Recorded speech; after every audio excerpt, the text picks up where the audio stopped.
दाल पतली कर दो बहू, तुम्हारे माता पिता आए हैं।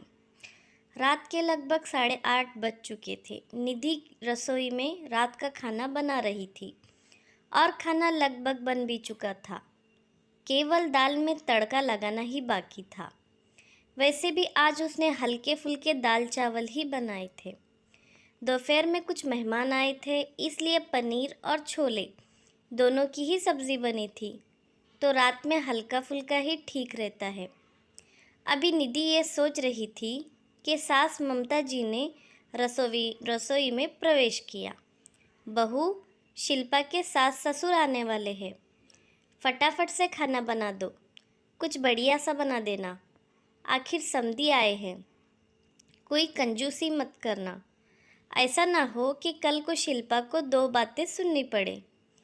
मैं ज़रा सोफ़े के कवर बदल देती हूँ। निधि के जवाब की प्रतीक्षा किए बिना ही सास ममता जी बाहर चली गईं, क्योंकि वो जानती थीं कि निधि सब कुछ संभाल लेगी। लेकिन ममता जी की बात सुनते ही निधि को 10 दिन पहले की घटना याद आ गई और ना चाहते हुए भी उसका मन एक बार फिर से दुखी हो गया। दरअसल ममता जी की आदत है, वो अपने रिश्तेदारों का स्वागत बहुत ही अच्छे तरीके से करती हैं। लेकिन अक्सर जब निधि के घर से कोई भी आता है तो उन्हें उचित सम्मान नहीं देती। जब भी निधि के घर से कोई आता है तो ममता जी अक्सर मुंह बना लेती हैं। कभी अच्छे तोहफे ना लाने का ताना देती है तो कभी ये ताना देती है कि बेटी के घर ही रोज़ रोज़ नहीं आया जाता। कभी बची हुई मिठाई उनके आगे रख देती हैं तो कभी कोई और ऐसी बात जो निधि को दुखी कर देती हैं। लेकिन पिछली बार तो हद ही हो गई, जब निधि के माता पिता अचानक बिना किसी पूर्व सूचना के आ गए तो ममता जी ने दोबारा खाना ना बनवाकर दाल को पानी डालकर पतला करने का आदेश दे दिया और दोपहर की पड़ी हुई सब्जियों में झोंक लगाकर गर्म करने को कह दिया। और रायते में तो वो खुद ही पानी डालकर चली गई। केवल खाने पीने में ही नहीं, अक्सर वो अपनी बातों से ये बता देती हैं कि निधि के परिवार में से किसी का भी यहाँ आना उन्हें पसंद नहीं। वहीं दूसरी तरफ अगर उनके बेटी के ससुराल से कोई आता है तो 36 तरीके के व्यंजन बनाए जाते हैं, उन्हें पूरा सम्मान दिया जाता है। आज भी जब उन्हें पता चला कि उनकी बेटी के सास ससुर आने वाले हैं, उन्होंने निधि को बढ़िया खाना बनाने का हुक्म दे डाला।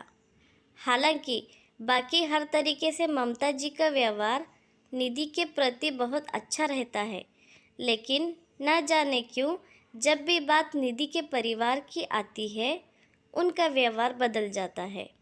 बस यही सब सोचकर आज निधि की आंख भर आई। कहते हैं कि किसी के सब्र का इम्तिहान नहीं लेना चाहिए, लेकिन शायद ममता जी ये बात समझ नहीं पा रही थी, इसलिए बार बार निधि के मायके वालों को अपमानित करके वो निधि को दुखी कर रही थी। लेकिन आज न जाने कहाँ से निधि में भी हिम्मत आ गई।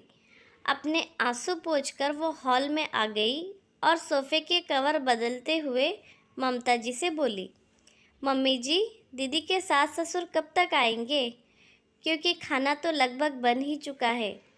अरे, अभी तो तुझे बोलकर आई हूँ, इतने जल्दी खाना कैसे बन गया? मम्मी जी, वो क्या है ना, दाल चावल तो बन ही गए हैं। दाल में पानी डालकर उसे पतला कर देती हूँ, रायते में भी पानी डाल देती हूँ और दोपहर वाली जो पनीर और छोले की सब्ज़ी बची हुई पड़ी है उसे भी थोड़ा सा फ्राई करके तड़का लगा देती हूँ। और पूरियों का आटा तो दोपहर का बचा हुआ पड़ा है, तो एक्स्ट्रा खाना बनाने की क्या ज़रूरत है? वैसे भी आप ही तो कह रही थी ना, उस दिन की समधी तो घर के ही होते हैं, वो तो अपने ही होते हैं, वो थोड़ी ना बुरा मानेंगे।